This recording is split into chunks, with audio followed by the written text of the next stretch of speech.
جب اللہ سبحان و تعالی کسی بندے کو اپنے قریب کرنا چاہتے ہیں تو اسے ایسی چیز کی طلب میں لگا دیتے ہیں جو اس کے نصیب میں نہیں ہوتی، کیونکہ جب وہ چیز یا انسان اسے نہیں ملتا تو وہ روتا ہے، زاروں قطار روتا ہے، اپنے نصیب پر بھی روتا ہے، منتیں کرتا ہے، دعائیں کرتا ہے، روزے رکھتا ہے اور نمازیں بھی پڑھتا ہے۔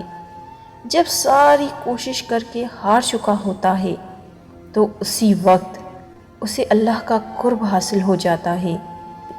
اللہ نے ہی دکھا دیا ہوتا ہے کہ اس کے سوا اور کوئی نہیں۔ اللہ نے سارے رشتے کی حقیقت عیاں کر دی ہوتی ہے، جس سے ہمیں محبت ہوتی ہے۔ اب اس چیز کی طلب بھی باقی نہیں رہتی، دل ضد نہیں کرتا، دماغ کو سکون مل چکا ہوتا ہے۔ اب اسے اللہ کو راضی کرنے کی فکر لگی رہتی ہے۔ بہت خوش نصیب ہے وہ شخص جسے اللہ کی محبت حاصل ہو جائے۔ تنہائی اللہ کے قریب کرتی ہے، لوگوں کے چھوڑ جانے سے گھبرایا نہ کرو۔ جب ساتھ کوئی نہ ہو تو دل خود ہی اللہ کی طرف رجوع کرنے لگتا ہے۔ ہم خود ہی اپنی باتیں اللہ سے شیئر کرنے لگتے ہیں۔ وہ آنسو جو دن بھر روک کر رکھے ہوتے ہیں، رات کو اللہ کو اپنی کہانی سناتے وقت خود ہی بہنے لگتے ہیں۔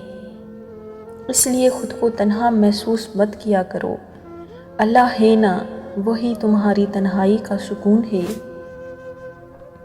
اللہ کے فیصلوں پر بھروسہ کرنا سیکھو۔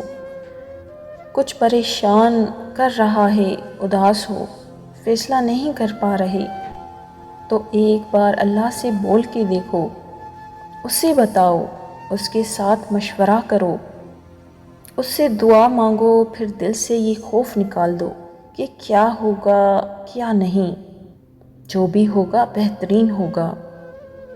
اسے ہی توکل کہتے ہیں۔ جب توکل اتنا مضبوط ہو جائے تب ہی معجزے ہوا کرتے ہیں۔